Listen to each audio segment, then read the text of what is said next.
Oi gente, Júlio Marinho falando, bem-vindos ao canal, tudo bem com vocês?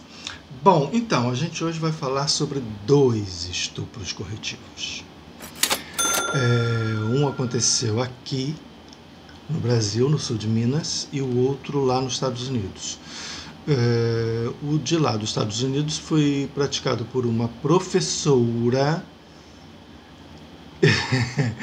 que disse que iria ensinar um menino a não ser gay.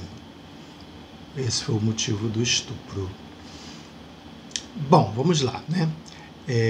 Ela dizia que queria ajudar o menino a voltar para o armário, porque esse menino tinha saído do armário recentemente.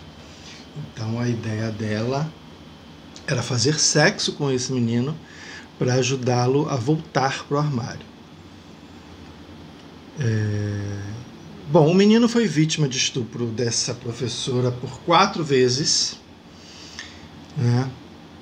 A avó do menino permitia que ele frequentasse a casa dela, primeiro porque ela era professora dele e segundo porque frequentavam a mesma igreja, né? A professora frequentava a mesma igreja da família. Então havia aí essa relação de confiança, né? E então, por conta disso, a Tedria Fleuelen, de 52 anos, se aproveitou para abusar do menino. Como eu falei, né, foram 4 vezes, uma na casa dele, outra na casa dela, uma outra num estacionamento e uma outra num armazém que parece que pertencia a Tedria. Ela também dava presentes para ele. E parece que esse menino não foi o único, não, quer dizer, não foi a única vítima dessa professora, né? E aí a questão do estupro fica muito evidente por conta da relação de poder, né? Sendo ela a professora dele. A avó do menino acabou descobrindo algumas mensagens que ela mandava para o rapaz pelo celular, né? Em aplicativo de mensagem. Ela viu, percebeu o que estava acontecendo e resolveu denunciar a polícia, e Tedria foi presa por conta dos abusos.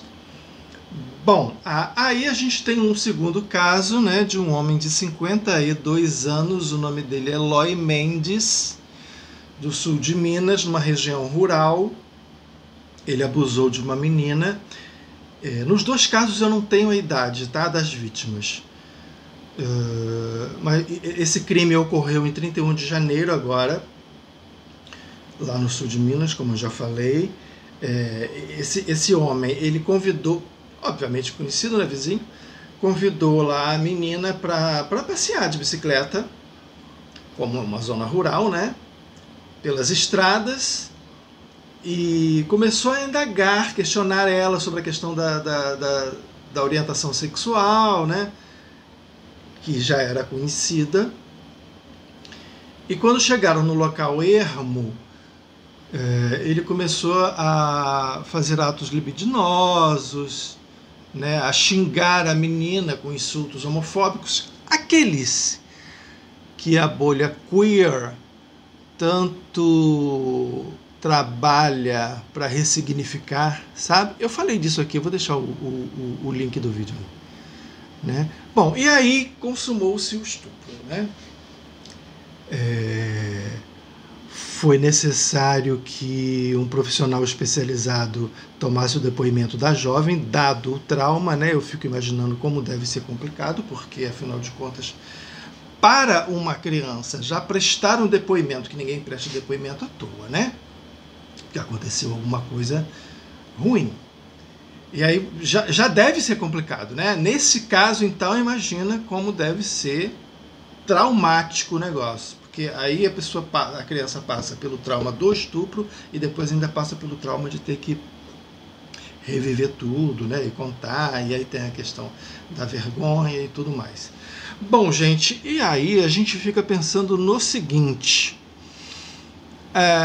Hoje, com tanta mídia, com tanta informação, com todo holofote em tudo quanto é lugar, a gente ficou sabendo desses 2 casos que vieram parar na mídia graças a denúncias, né, dos familiares. A gente fica sabendo desses casos. E quantos outros casos a gente não fica sabendo? Não é? Porque na maioria dos casos, na verdade, não só não há denúncia, como os casos são encobertos. As crianças são silenciadas por vários motivos, né? Desde a honra da família, né?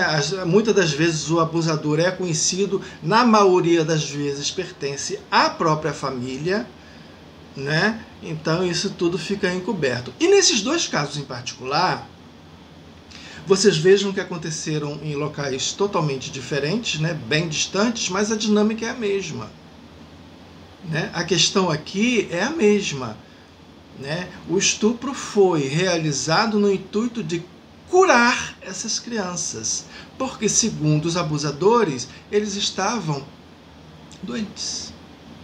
E a cura, o estupro, né? No segundo caso, talvez ainda tenha um outro fator que o estupro ainda é usado como castigo, né? No primeiro caso eu acho que nem tanto, é mais como cura mesmo, porque a professora lá se achava assim a mulher, né, capaz de transformar a sexualidade do jovem.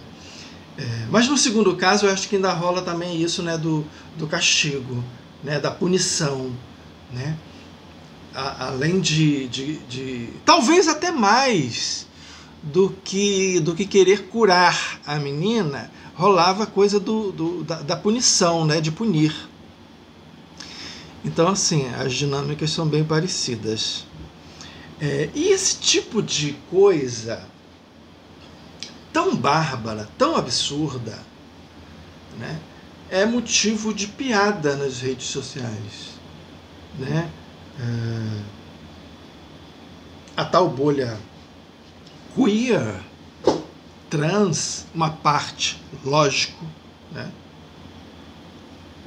Aquela mais agressiva, mais histérica, usa esse tipo de coisa como piada, como meme. Eu vou deixar o link aqui que eu já falei sobre isso também, sabe? Então, assim, lésbicas nessas redes são atacadas, são ameaçadas com estupro corretivo, são ofendidas, são ameaçadas e colocam lá fotos de homens pelados para ofender mesmo, né? Para agredir essas meninas. Então, assim, vocês vejam que é um troço tão absurdo, né? É um crime tão bárbaro e ainda assim essas pessoas têm a capacidade de usar isso como meme, como piada, como brincadeira. É assustador. Ainda tem um detalhe, né? No primeiro, eu acho que eu falei pouco sobre isso, né? Mas no primeiro tem a questão da confiança da igreja, né? Dos membros da igreja. Pertencem à mesma igreja, então já confia de cara. A gente vê muito isso acontecer. Aqui no Brasil, então, isso é lixo, né? São pastores, são membros da igreja que se aproveitam desse tipo de confiança que a família lhes concede para abusar dessas crianças. Casos e mais casos e mais casos e mais casos. A gente não pode, né, esquecer de... Não, aquele lá da menina de 10 anos que engravidou foi de um parente, né? Mas existem muitos outros casos de crianças que foram abusadas. Tem aquele caso daquele menino que foi assassinado, né? Primeiro foi abusado por alguns pastores da Universal e depois foi assassinado barbaramente. Então, assim, essa questão da igreja também é muito séria, né? Porque tem essa questão da confiança, de confiar muito. Primeiro, a questão dos parentes já rola já tem aquela relação de confiança que é natural, né? Por ser parente, por conviver na mesma casa, enfim, né? Por conviver desde criança, desde que nasce a criança, né? E essa questão da igreja também. As pessoas confiam cegamente e tudo bem, né? E aí a gente vê esse tipo de coisa acontecer. Bom, era isso.